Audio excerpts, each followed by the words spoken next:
Olá, seja muito bem-vindo ao PodBD, sou Gleibson Andrade e este é o seu podcast para a Escola Bíblica Dominical. No episódio desta semana trataremos do tema O Cativeiro de Judá. Para isso, vamos questionar e refletir em três questões. Primeiro, qual o contexto amplo que precedeu o cativeiro de Judá?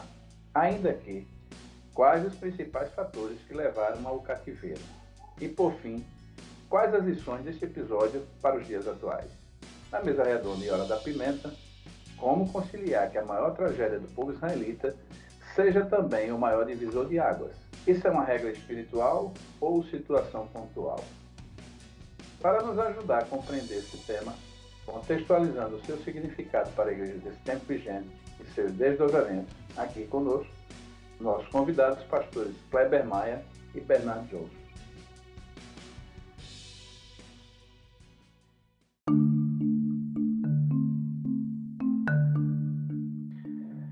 Pai do Senhor, pastor Kleber e pastor Bernardo Johnson, sejam muito bem-vindos ao nosso episódio e já diretamente pedi ao meu companheiro de todas as edições, pastor Kleber, que dizer então agora, estamos chegando ao final e agora Judá vai para o castigo. Pastor Kleber.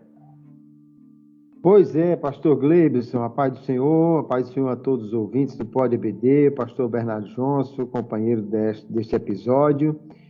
A coisa terminou meio complicada para Judá, né? Terminou o cativeiro chegando, porque apesar de todos os avisos, inclusive do que aconteceu com o reino vizinho, que demonstrou que Deus estava falando sério quando disse que o cativeiro iria chegar se não houvesse uma mudança, um arrependimento, uma volta do povo para ele.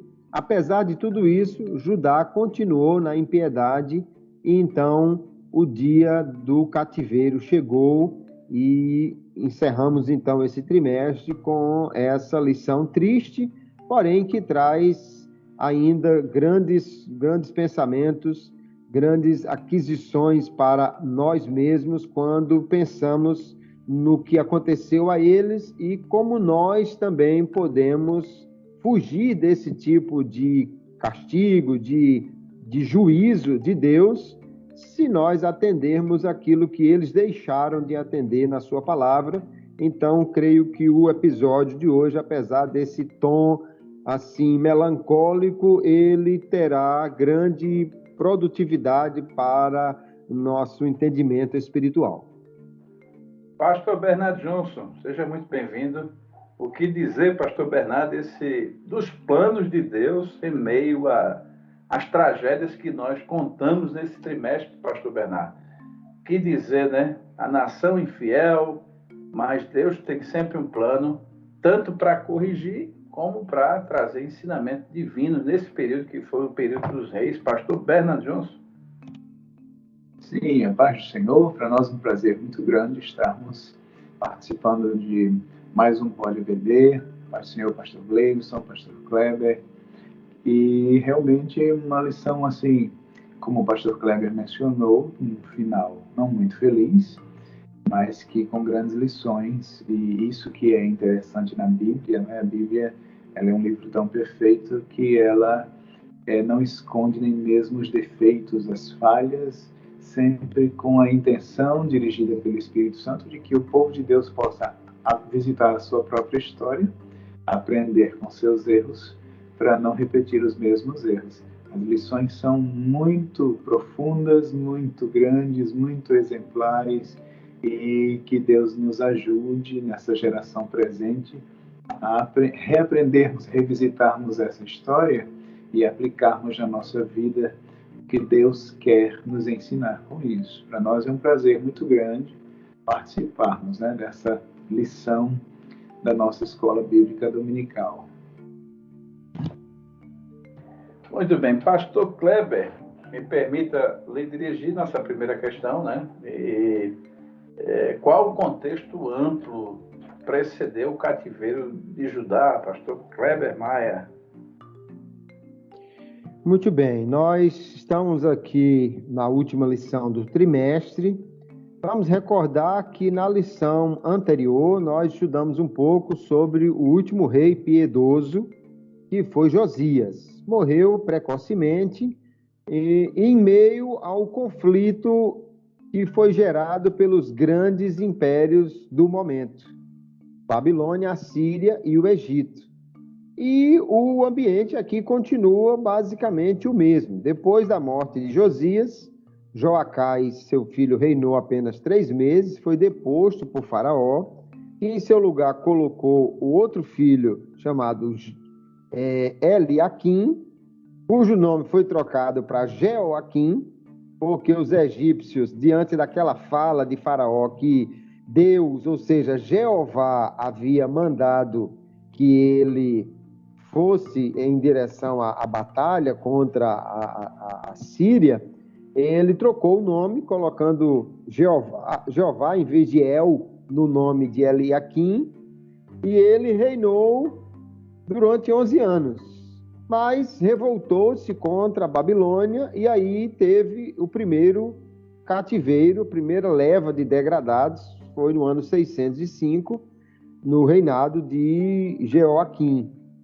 E depois Joaquim reinou 3 meses, rendeu-se à Babilônia, e nesse período houve a segunda leva, o chamado cativeiro dos ricos, provavelmente quando Daniel e seus companheiros, a corte, muita gente rica foi levada para a Babilônia e apenas o povo pobre ficou na terra. E, por último, vem Matanias, que tem o seu nome mudado também para Zedequias, que reinou 11 anos. E aí é nesse contexto de Zedequias que nós chegamos na lição.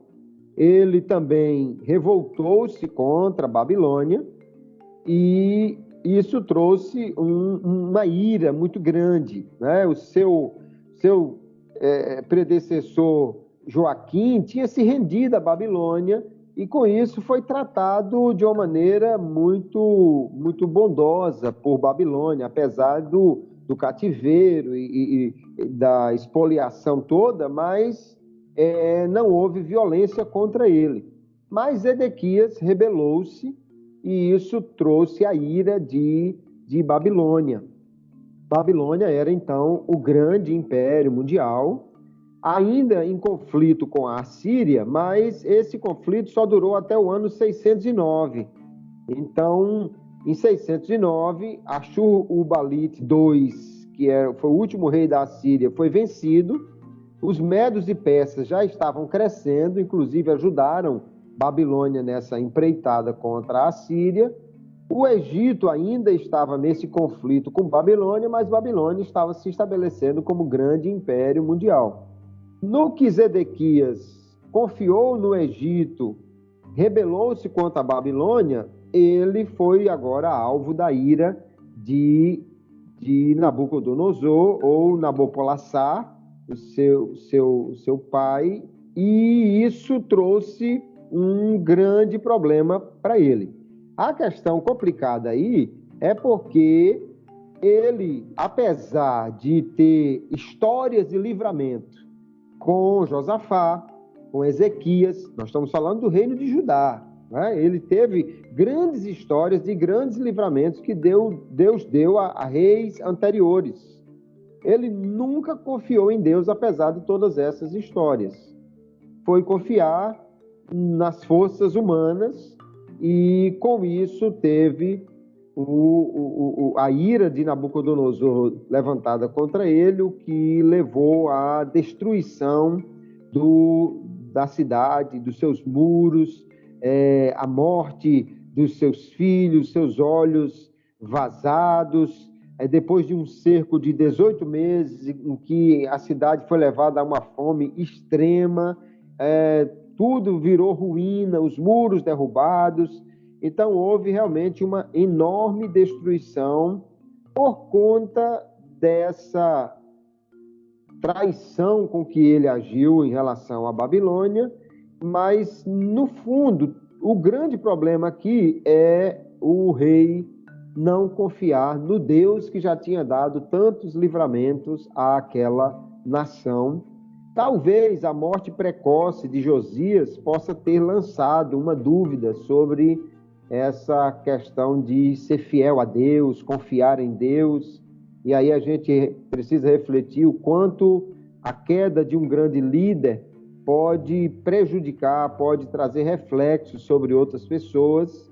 O fato é que nenhum dos sucessores de Josias confiou em Deus e o cativeiro veio em 3 levas, a última, então, a mais destrutiva e cruel possível, e com isso foi posto um fim realmente, ou, no caso aqui, uma interrupção no reinado da família de Davi sobre a casa de Judá, o que é realmente uma nota muito triste, mas isso era cumprimento das promessas de Deus, porque não faltaram profetas para denunciar o que ia acontecer, o que estava acontecendo de erro e o que ia acontecer como punição, mas eles não quiseram ouvir e chegaram então a este fim tão terrível.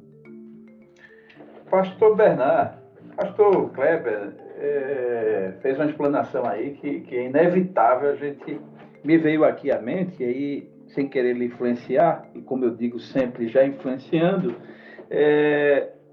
Babilônia é uma superpotência, e me parece que cada superpotência que se levanta, Israel, em vez de estar ali como Deus queria que estivesse, numa posição de fazer uma boa publicidade da sua imagem enquanto nação, mas os 3 reis, as 3 grandes superpotências que se levantam, né, terminam construindo um contexto em que, em todas as 3 situações, desses 3 grandes reinos que se levantam, pega Israel de joelho, mas não orando, né?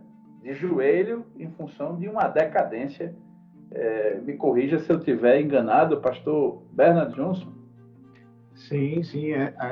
Aquela região sempre foi uma região, historicamente falando, de muita guerra. E o pastor Kleber já mencionou aí o Egito se levantando. Nós temos uma reação misteriosa do rei Josias, que o texto não explica direito por quê, né, que ele vai contra o rei do Egito. O rei do Egito, na verdade, não quer briga com ele. O rei do Egito, ele quer briga com a Síria, e ele até pede para Josias não entrar nessa briga, mas o rei Josias, o texto não esclarece muito porquê. Alguma coisa Josias viu ali, talvez talvez ele esteja tomando partido de alguma forma, segundo alguns, ou talvez alguns acham que ele agiu simplesmente por orgulho mesmo. Não se sabe direito o que estava acontecendo. E nesse contexto de turbulência política, não é? Enquanto isso, a Babilônia, que havia falido, ela está se reorganizando, né? E vai surgir aí esse império que a gente pode chamar até de neo-babilônico, que vai vir com tudo, vai destruir a Síria, vai acuar o Egito, e depois isso vai ter consequências drásticas para o Reino do Sul, que é o Reino de Judá. Interessante a gente perceber que nos dias de Josias, apesar de toda a reforma que ele tentou fazer, o próprio Deus já havia declarado através dos profetas que não voltaria mais atrás em seus juízos, né?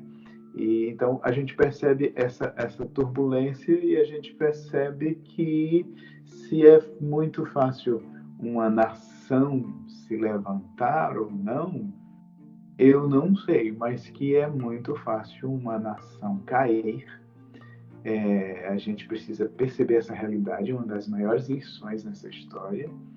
E um dos fatores principais foi o primeiro erro de Israel, e no caso aqui no Reino do Sul, mas de todo Israel na história, que sempre houve essa tentação de se deixar seduzir por alianças com as outras nações, e parece-nos que a principal raiz disso não era simplesmente modismo, não era simplesmente estratégia política, Não era simplesmente isso, parece que tudo isso era apenas um reflexo de algo mais profundo, que é essa incredulidade, essa obstinação, essa rebeldia que faz parte da natureza humana, de inconscientemente ou não ir contra o governo de Deus, apesar de toda a revelação de Deus e apesar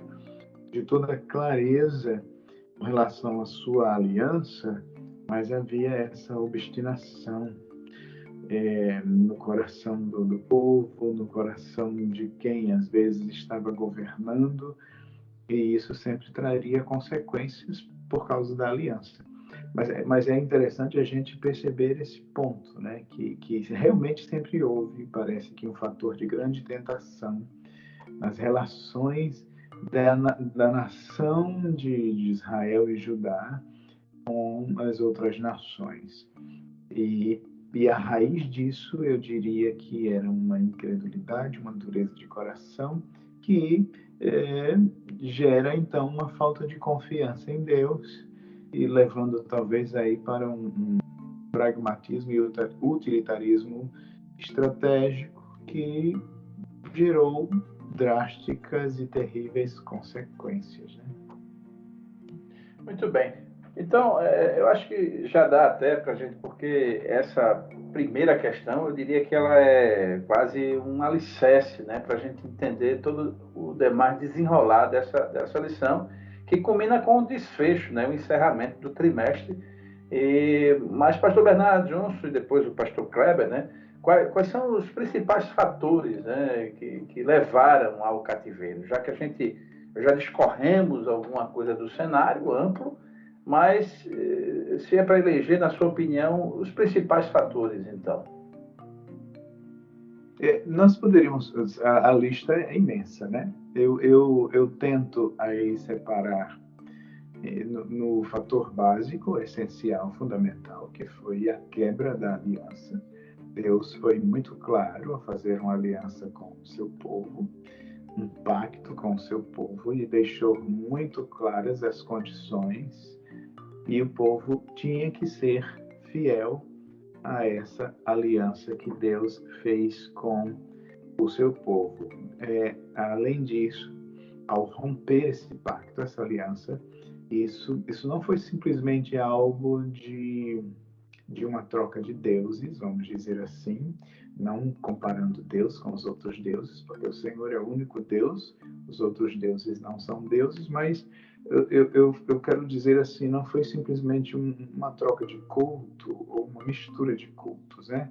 Teve muito mais coisas envolvidas que se infiltraram em todos os segmentos da sociedade. A gente tem idolatria, a gente tem os profetas pregam contra adultério, tanto no sentido literal entre famílias, quanto o adultério espiritual, porque eles traíam o Senhor, indo atrás de outros deuses. Um abandono assim muito significativo e muito profundo da palavra de Deus, da pregação enviada através dos profetas, que vinham advertir, que vinham explicar, que vinham exortar, e o povo não dava ouvidos, e então isso também foi um fator muito essencial, essa obstinação, essa dureza de coração, essa cegueira, essa surdez.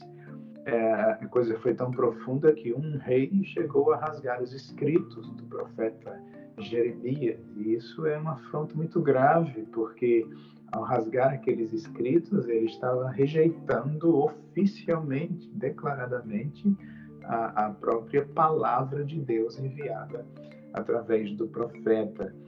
Nós temos também exploração social, nós temos violência. Os profetas denunciavam todos esses fatores. A coisa ficou tão terrível que a figura Israel, reino do norte, também reino do sul, nesse caso, passou a receber ilustrações que para nós hoje elas se tornariam até grotescas, né? Que os profetas usavam relacionadas à prostituição, também comparando a nação do Senhor com a própria Sodoma e Gomorra. Então, o nível de pecaminosidade foi muito profundo, e isso passou a ser tolerado e passou a ser aceito, ao ponto de, como disse um dos profetas, a mentira andava solta nas ruas, porque também houve muita quebra de leis, né, em nome do conveniente, em nome de privilegiar alguns. Então, foram muitos aspectos. A falta de discernimento espiritual, quando o profeta disse, por exemplo, meu povo perece porque não tem conhecimento, ou quando o profeta disse que um animal é capaz de saber aonde ele vai procurar comida, e o meu povo não me conhece, não me procura. Então, essa torpeza espiritual e essa quebra da aliança que gera níveis de pecaminosidade em todos os segmentos da sociedade. A sociedade realmente, como nação, se corrompeu de uma forma muito profunda, e isso trouxe consequências. O Deus da aliança já vinha se revelando, e chegou um ponto que Deus resolveu mesmo, como ele usou profetas, e disse que não voltaria mais atrás, ainda que a intercessão humana mais perfeita, por assim dizer, fosse feita, ele não voltaria mais atrás, por causa da obstinação do povo. Bom, pastor Kleber, quais aí? Pastor Bernardo foi muito feliz quando ele falou que são muitos, né? Se a gente levaria aqui o episódio inteiro. Mas, na sua opinião, além dos amplamente explorados aí pelo pastor Bernardo Johnson, na sua opinião, quais são os que mais se destacam, né, dessa decadência, já que a gente passamos essa lição, infelizmente, falando de muitos atos que levaram a nação de Israel a uma decadência, e poucos foram os momentos de apogeu. É verdade, pastor Gleibson. Pastor Bernardo Johnson já resumiu muito bem aí uma lista enorme de pecados de Israel, mas no final tudo se resume mesmo a essa desobediência que gerou a quebra da aliança, mesmo em face de tantos avisos, de tantas vozes proféticas que anunciaram, que chamaram, que trouxeram a voz de Deus para o povo, e eles desprezaram completamente. Então, esse realmente é o grande problema. E, além disso, um problema sério é porque a nação começou a confiar em sua religiosidade desobediente. Eles achavam que o templo estava ali, então o templo virou uma espécie de um amuleto.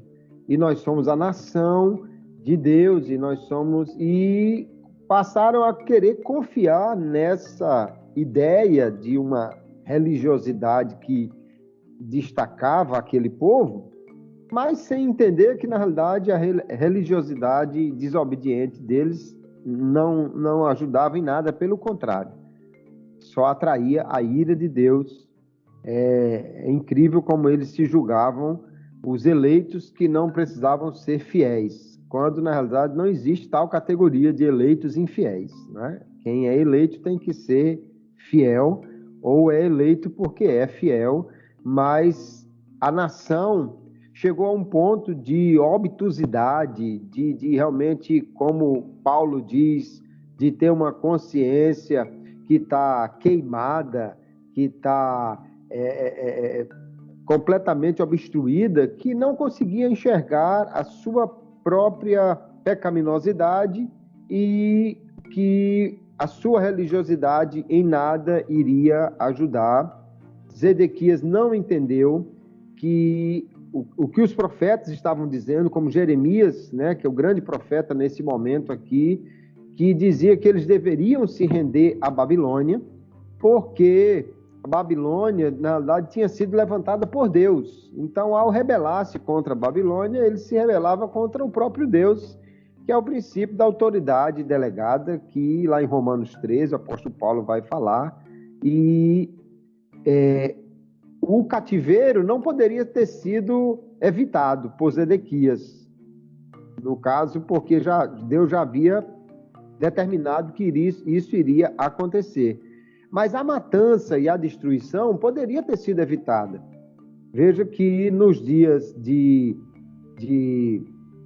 Joaquim, anterior a Zedequias, houve também o cativeiro, mas sem toda essa destruição e matança, porque quanto mais o povo se rebelava, pior ficava o castigo, e aí o cativeiro se tornou inevitável, e a destruição que resultou disso aí foi algo muito, muito terrível, que cumpriu-se aí a palavra de Deus. Certamente quem passou por Jerusalém e viu o templo de Salomão e toda a beleza, e agora passa depois que Babilônia havia arrasado tudo, não dava para acreditar o que aconteceu com aquela cidade, mas esse é o resultado da desobediência, da obtusidade em não querer ouvir a palavra de Deus e da constante confiança em outros elementos que não a fidelidade a Deus em sua aliança, e por isso que houve um cativeiro tão destrutivo nesse período aqui. Pastor Kleber e pastor Bernard, assim, a gente vai migrar para a terceira, mas eu pergunto a vocês porque o contexto atual da gente requer reflexões também de natureza, além de espiritual, de natureza mais prática, social, política. A gente pode considerar que Israel também teve um plano de política internacional,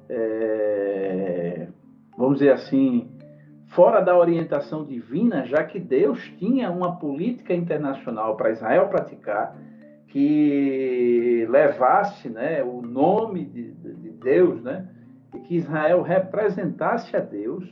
E a gente, como eu disse, né, no início dessa pergunta, em vez das nações encontrarem Israel ajoelhado orando, fizeram Israel se ajoelhar. Seria, de fato, uma falha de natureza de política internacional, pastor Kleber e pastor Bernard?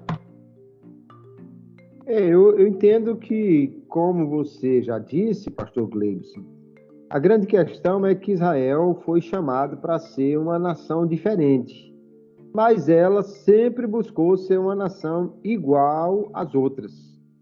Porque quando Deus deu livramento a reis como Josafá, deu livramento a reis como Ezequias, isso diferenciou Israel de qualquer outra nação. Que nação venceu um cerco com um exército muito maior sem mover uma palha, sem disparar uma flecha? Então, isso diferenciava demais Israel. Mas era exatamente essa vida diferenciada por fidelidade a Deus que Deus queria que a nação tivesse, para que outras nações fossem também despertadas para servir ao Senhor, que é esse Deus extraordinário que abençoa e que faz prosperar e que protege como nenhum outro. Porém, eles falharam quando não entenderam o seu papel e quiseram se comportar exatamente como os outros. Infelizmente, e essa lição deveria ser aprendida pela igreja hoje, porque ainda nós vemos a igreja do Senhor, no meu entendimento, muitas vezes querendo agir e utilizar dos mesmos elementos que o mundo tem.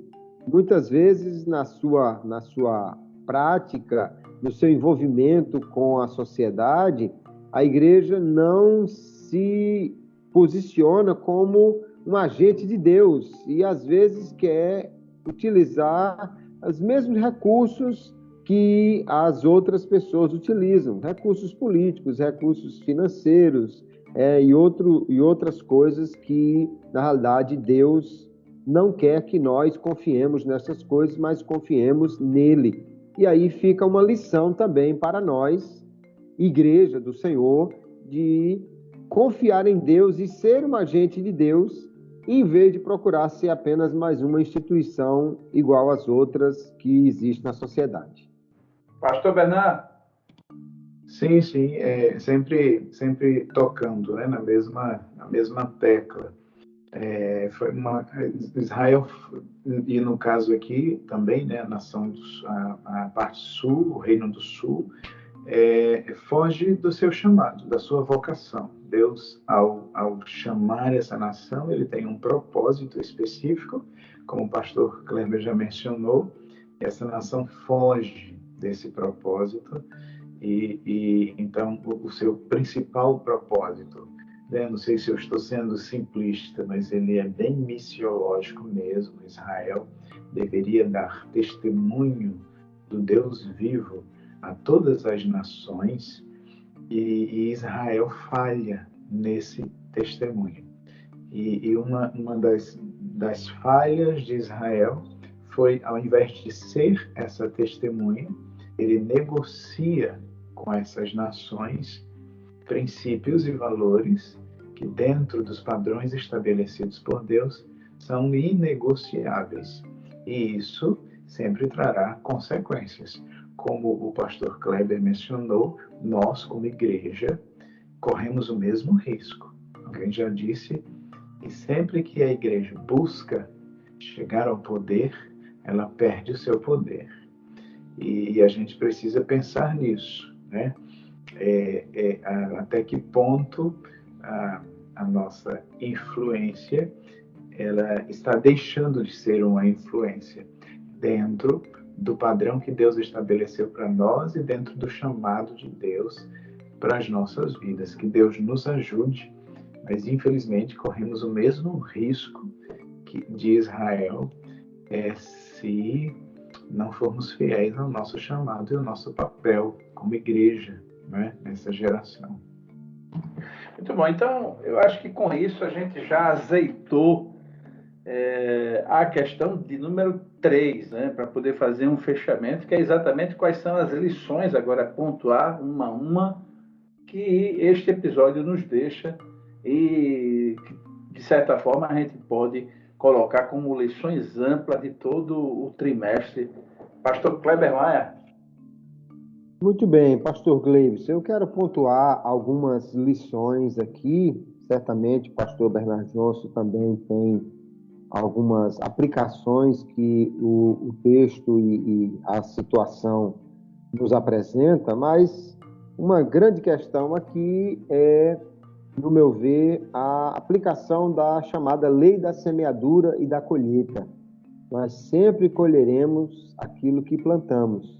Quando Deus deu a lei ao povo, lá em Deuteronômio está revisada toda essa lei, fica claro que Deus abençoa o obediente e pune o desobediente. Os deterministas não gostam dessa ideia, mas é um fato claro para mim na Bíblia Sagrada e muito claro na história de Israel.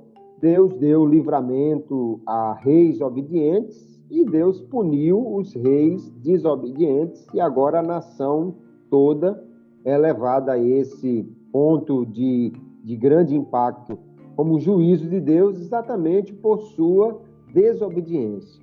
Então nós precisamos buscar ver aí como nós mesmos estamos agindo, se estamos em obediência ou em desobediência aos mandamentos de Deus, porque apesar de estarmos na época da graça, mas eu diria que é na época da graça que melhor Jesus e o apóstolo Paulo explicam essa lei da semeadura e da colheita, para nós entendermos que a graça é maravilhosa, mas ela também traz uma responsabilidade para nós. Nós precisamos, sim, sermos fiéis a Deus.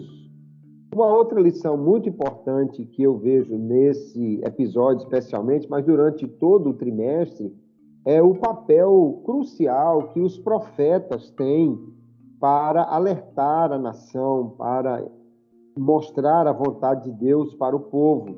E eu creio que os pregadores da palavra devem lembrar disso, devem se lembrar de como profetas devem ser fiéis, ainda que ignorados ou perseguidos, eles devem cumprir bem o seu papel, porque a palavra de Deus, ela se cumpre. E o profeta precisa ser instrumento de Deus para alertar a nação. Hoje nós temos muitos pregadores que, na realidade, pouco ou nada usam do texto bíblico e usam mais de técnicas de desenvolvimento pessoal e falas que, na realidade, são muito mais motivacionais do que bíblicas, mas os profetas de Deus, os pregadores de Deus precisam entender o seu papel. Alguns líderes, no caso, aqui o rei Zedequias, ele tenta controlar o profeta, submeter o profeta, mas Deus não é enjaulado por ninguém. E os profetas, ainda que sejam enjaulados, os profetas podem ser colocados no calabouço, mas a palavra de Deus nunca será. E qualquer líder que deixe de ouvir a Deus ou queira manipular a voz de Deus, ele vai acabar atraindo muitos problemas para si mesmo e para o seu povo. Agora, também vejo nessa lição, nesse episódio, que o cativeiro ele foi um duro remédio, um remédio absurdamente amargo, porém foi um remédio de Deus que curou a nação da idolatria. Israel não vai ter mais problema com a idolatria após o cativeiro, pelo menos não nesse nível que sempre tivemos durante todo esse período que estudamos. E também os judeus, agora sim, buscando entender o que aconteceu com eles se voltaram para o estudo das Escrituras, e aí surgem as sinagogas, e aí surgem os grandes estudiosos das Escrituras. Isso é uma revelação também, uma expressão da graça de Deus, do zelo de Deus por aqueles que estão em aliança com Ele. Deus pune, mas não abandona. Deus traz o juízo, mas Ele não exclui completamente a sua graça e o seu favor por aquela nação, tanto que os mesmos profetas que trouxeram o aviso de juízo trazem também promessas de restauração que serão cumpridas no devido tempo. Um dos pecados que o povo cometeu também parece que foi não cuidar bem da sua terra, não observando o ano sabático. Deus, então, tirou o povo da terra para que ela tivesse um longo período sabático, uma forma também de mostrar a eles que eles deveriam zelar pela sua terra, e essas profecias de restauração, a seu tempo, se cumprirão e o povo retornará ao seu lugar, porque aquilo que Deus diz por meio do apóstolo Paulo, a vocação de Deus e os seus dons são sem arrependimento. Deus chamou Israel e não vai abandonar a aliança. Da mesma maneira, nós, como povo de Deus, precisamos entender a importância das Escrituras para nosso crescimento, para dar direção à nossa caminhada espiritual e também evitarmos todo tipo de idolatria. Se hoje nós não temos a idolatria das imagens, mas há outras expressões de idolatria, inclusive a avareza, né? Sempre uma idolatria que ronda o povo de Deus em épocas especialmente de prosperidade. Jesus alertou sobre isso, o apóstolo Paulo também, da avareza como idolatria, e a igreja precisa ter cuidado com isso, porque eu gosto de uma frase do C.S. Lewis que diz que tudo que toma o lugar de Deus vira um diabo, porque realmente tentar colocar qualquer coisa no lugar de Deus só trará enorme prejuízo. A igreja, então, precisa aprender com essa lição do cativeiro. ouvir Deus antes que chegue o castigo e colocar em prática aquilo que a palavra nos orienta, entender o seu papel, cumprir o seu papel profético, entender que há exigências para quem está em aliança com Deus, porque fazendo isso nós certamente vamos caminhar bem e evitar este papel, este castigo de Deus. Como eu sou pré-tribulacionista, então eu creio que a igreja será retirada da terra antes do arrebatamento, e então não teremos esse tipo de punição, de cativeiro, de juízo sobre nós, porque Jesus já sofreu por nós. Os sofrimentos que temos agora são decorrentes dessa nossa posição ao lado de Cristo, mas um dia reinaremos com Ele. Essa é a grande esperança que temos para a igreja, e certamente isso vai se cumprir se nós permanecermos fiéis aí individualmente. A igreja como um todo vai chegar na glória, mas individualmente precisamos ser fiéis até o fim, porque isto que as Escrituras deixam claro para nós. Muito bom. Pastor Bernard, antes do seu comentário, é inevitável que a gente faça uma retrospectiva aqui, eu fazendo, né, de toda a lição. Fica uma impressão de que foi muito problema, foi muito pecado, como já falou, né, tanto na sua fala como a do pastor Kleber. Foi muito pecado que resultou numa decadência completa, mas o pastor Kleber aí apontou uma luz no fim do túnel, né? Que após isso, de fato, parece que em termos de idolatria há uma cura plena, e eu acho que isso nos dá a liberdade de apontar quais são as lições que ficam, nos colocando aqui como esse profeta que tem coragem de botar o dedo na ferida, pastor Bernard Johnson. Sim, o pastor Kleber mencionou aí várias lições muito boas, e é isso mesmo. Deus é tão grande, tão soberano, tão infinitamente sábio, e mesmo quando ele permite o pior dos castigos, como já foi falado, sua intenção não é exterminar, sua intenção é disciplinar, ensinar. E aí nós, apesar de tudo, podemos encontrar coisas boas resultantes do cativeiro, graças à infinita sabedoria de Deus. Já foi mencionado, por exemplo, as sinagogas, que no Novo Testamento vão servir de porta para o trabalho missionário. Já foi mencionado a gente aprender com isso a necessidade constante que temos de ouvir a Deus, e de nos voltarmos sempre para a sua palavra. Então já foram mencionados assim vários pontos, né? Eu estava pensando, à medida que eu vinha meditando nessa lição, pensando em alguns aspectos. Um dos aspectos assim interessante é que parece que naqueles dias se manifestava algo muito semelhante ao que chamaríamos hoje de teologia do triunfalismo, aquele pensamento que se vem sofrimento, se vem castigo, não é Deus que está falando, né? Já é outro extremo. Eu sei que tem profetas ou pessoas que se dizem profetas que só vê castigo, só vê ira de Deus, mas eu não estou falando disso. Eu estou falando daquela síndrome que alguns de nós desenvolvem e que não conseguem enxergar, porque foi o que aconteceu com o Reino do Norte e o Reino do Sul, né? Aquele pensamento triunfalista. Mesmo que a gente vê que mesmo depois da segunda leva, até quando o profeta Ezequiel foi levado, ainda havia esse pensamento, não, mas vai dar tudo certo, a gente vai voltar.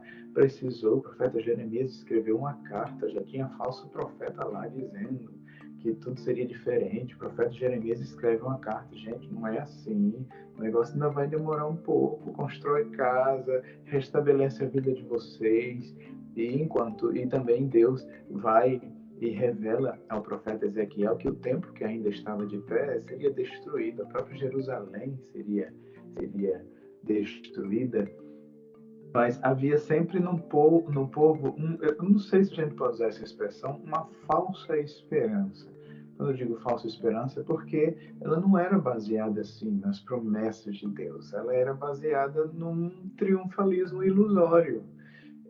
Como se Deus fosse passar panos quentes e uma hora não era bem assim. E esse pensamento, ele é muito real hoje em muitos púlpitos, em muitas igrejas, em muitos meios cristãos, em muitos livros, em muitos ensinamentos.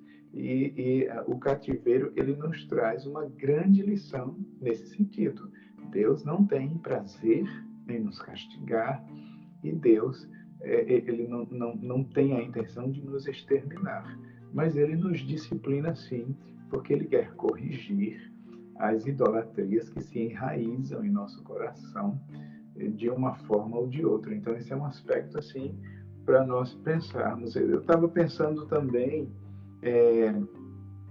que ser povo de Deus é um grande privilégio, mas traz consigo uma grande responsabilidade. E a gente, esse pensamento triunfalista, ele enfatiza demais o privilégio e ignora a responsabilidade de tal posição. E a gente precisa buscar esse equilíbrio, né? Uma das grandes lições que a gente pode tirar para a nossa vida. Eu estava pensando também assim, não sei se a gente pode usar essa expressão, mas nos escândalos do jeito que Deus, em sua infinita sabedoria, escolhe para disciplinar o seu povo. Os instrumentos que Deus usa, como naquele tempo Deus escolheu uma nação ímpia, escolheu um povo soberbo, terrivelmente soberbo, ao ponto de, quando o profeta Abacuque teve essa revelação, ele entrou em crise, ele foi conversar com Deus a respeito disso, né?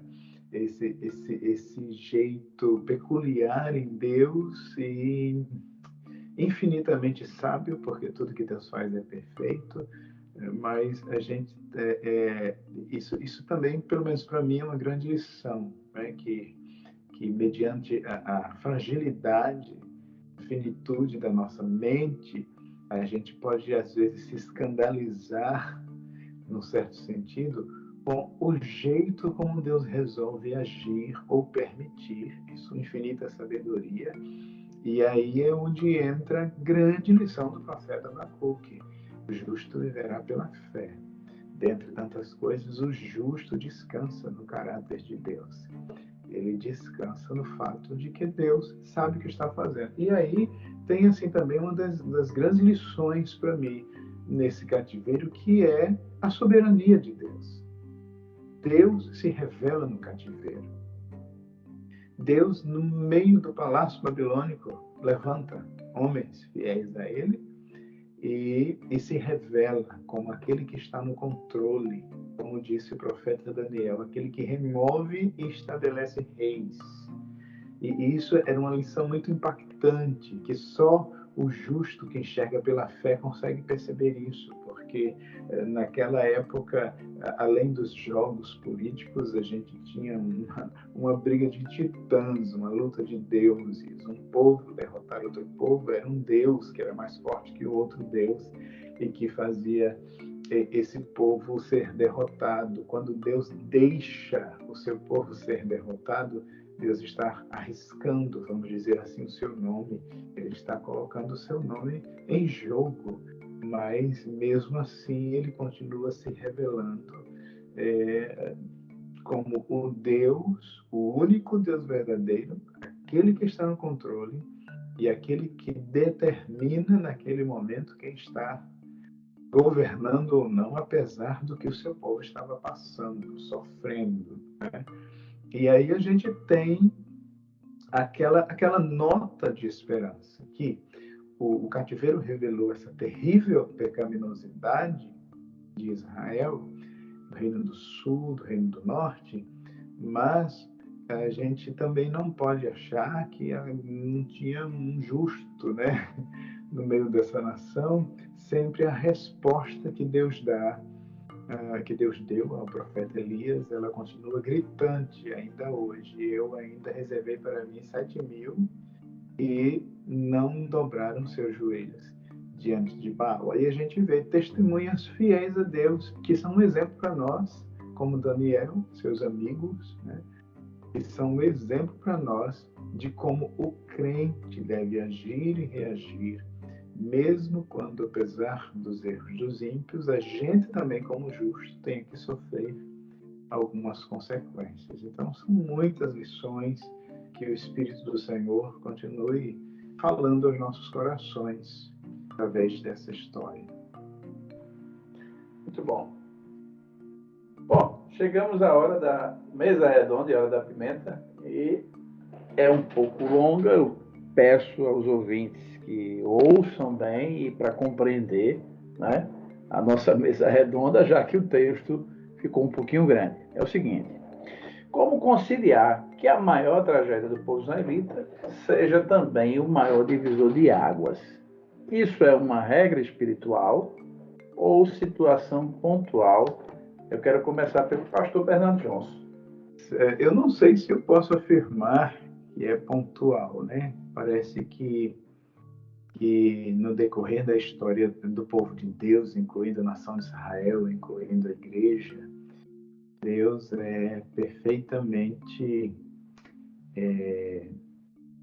perspicaz. Eu não sei se a gente pode usar essa expressão. Deus é perfeitamente ágil no que ele faz em relação a permitir que, apesar das circunstâncias, essa circunstância venha a ser transformada em bênção por sua misericórdia para as nossas vidas. Então, isso em Deus é perfeitamente possível, e não só possível, parece que a gente percebe, eu não sei se a gente pode usar essa expressão, esse jeito de Deus agir sempre assim, nas determinadas circunstâncias. Por isso que eu não sei se eu posso afirmar que é pontual, né? Que é algo assim, que só aconteceu ali. Parece que sempre que Deus permite uma perseguição com seu povo, ao mesmo tempo que ele tem um propósito disciplinar, ele tem um propósito de glorificar o seu nome e de nos refinar e nos deixar mais parecidos com ele, de retirar de nossos corações as idolatrias enraizadas, né? É dizer que sim, está parecendo aquela coisa de nos levar no arcabouço dos fatalistas, e dizer que não é meio que pensar num Deus do teísmo aberto. Pastor Kleber, e aí? Qual é a sua opinião? A coisa aí, afirma, não afirma, é pontual, acontece com todo mundo, é regra, não é? E aí?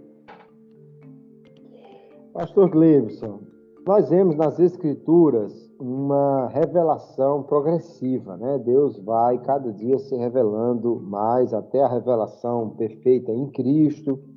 E eu acho extraordinário quando chegamos na Epístola aos Hebreus que o escritor nos apresenta Deus como um pai que corrige com graça.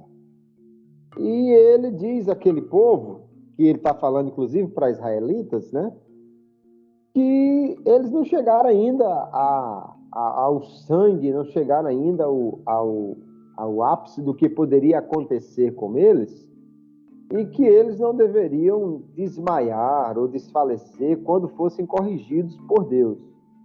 Eu vejo que Deus, ele sabe como corrigir os problemas tanto do povo da antiga quanto da velha aliança.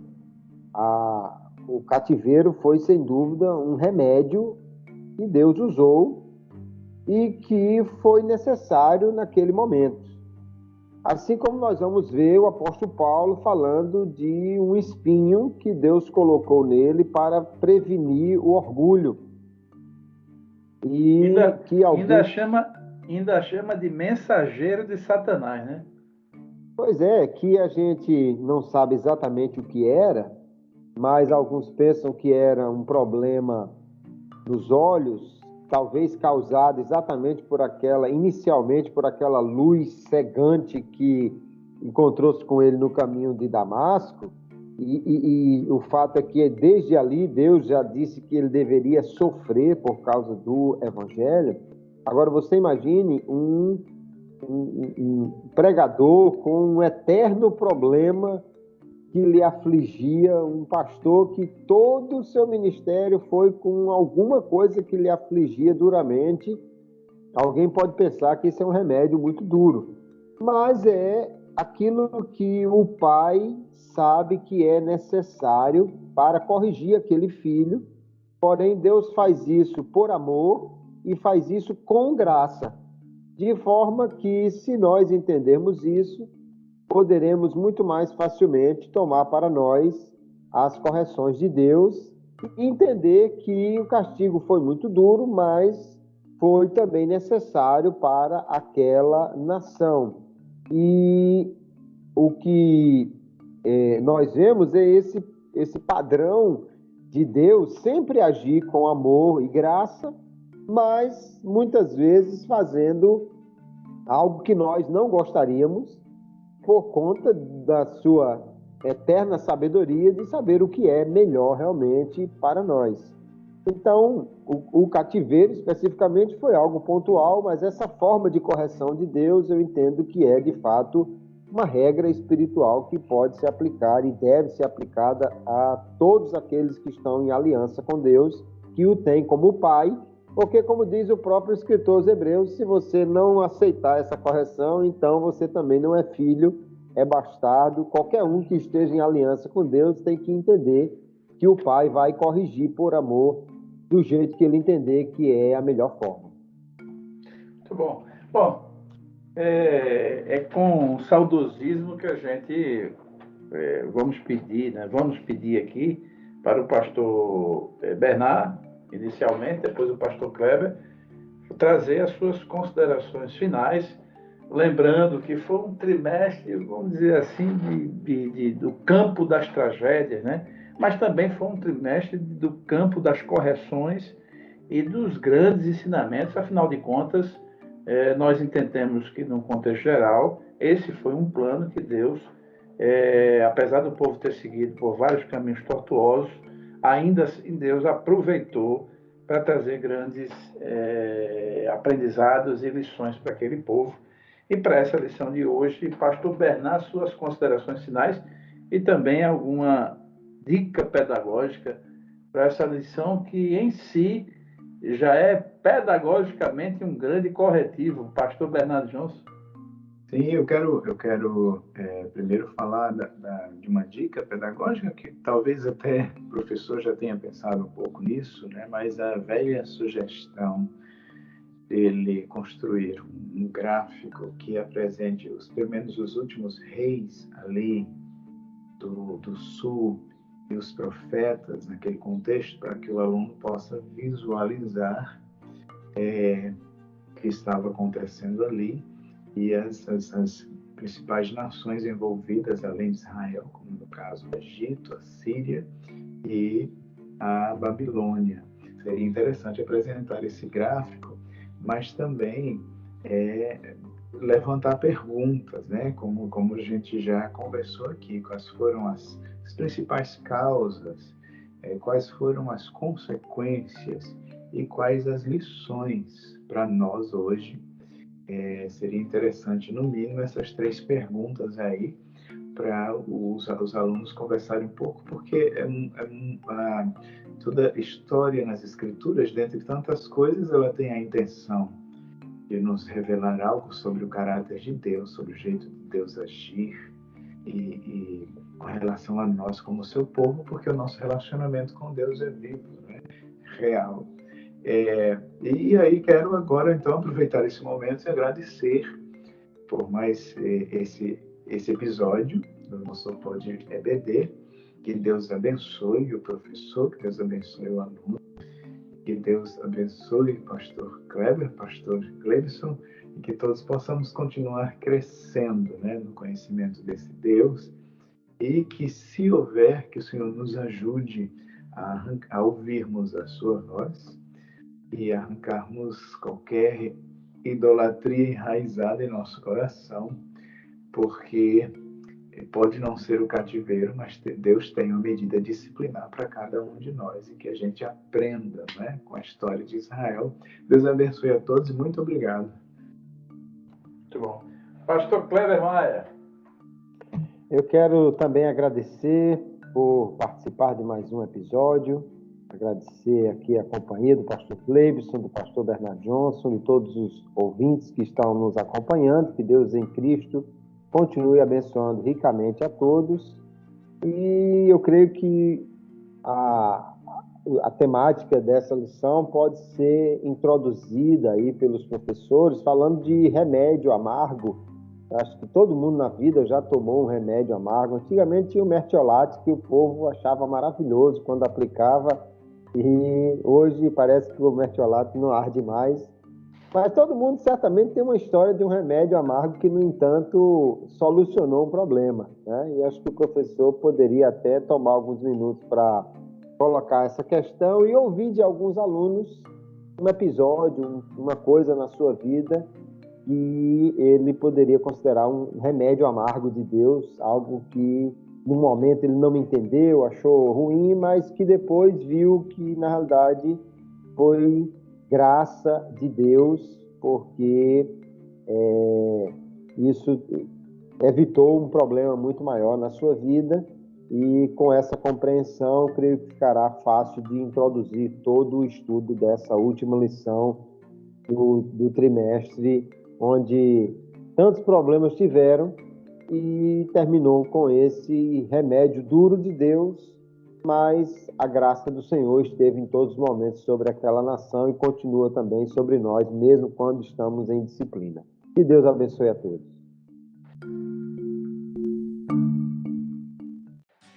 Muito bem, eu quero agradecer de coração a cada ouvinte inicialmente do Pod EBD que tem feito a sua subscrição, seja numa ferramenta, vamos dizer assim, apropriada para ouvir podcast, seja mesmo diretamente usando o link web, que tem gente que não gosta de baixar o aplicativo, ou o telefone está com, o smartphone está com pouco espaço. Mas enfim, a todos vocês que subscrevendo ou não, fazendo a sua assinatura no canal, bom é que pudesse todos fazer a sua assinatura no canal, seja no canal do Pod EBD, do aplicativo diretamente, né? Ou por via de onde você está ouvindo. O importante agora é que eu quero agradecer a sua presença, até pedir a você que nos ouve, caso tenha alguma sugestão, queira fazer chegar aos nossos ouvidos algum tipo de feedback, né? Algum tipo de retorno de informação para nós corrigirmos a rota. Afinal de contas, nós não somos donos da verdade, apenas trazemos esse subsídio como uma forma de dar esse conteúdo e de uma maneira voluntária, e por essa maneira voluntária que o pastor Kleber Maia e o pastor Bernardo Johnson estão aqui, certamente plantando no reino de Deus, e quem planta no reino de Deus, colhe também no reino de Deus. Eu quero agradecer esses dois companheiros, ao pastor Kleber Maia, meu companheiro de todas as edições, né, e ao pastor Bernardo também, pastor Bernardo Johnson, pela cooperação e pelo conteúdo que certamente a mim foi valioso, né? E imagino também que para cada ouvinte que nos ouviu será valioso e para colocar em prática. Lembrando que no próximo trimestre nós temos um assunto por demais importante, e esteja atento aí, nós vamos fazer uma nova temporada de episódios, agora falando de um dos grandes apóstolos, que é o apóstolo Paulo, e certamente vão ser episódios memoráveis como aqui foram durante esse trimestre. Aos meus dois companheiros, meu muito obrigado, Deus abençoe a cada um com ricas bênçãos celestiais, a vossa família, ao ministério, à igreja que vocês pastoreiam, que Deus multiplique em todas as coisas e traga prosperidade a vocês em tudo, é o que eu desejo. E quero me despedir de vocês, de cada ouvinte, com a paz do Senhor. A paz do Senhor. Paz do Senhor.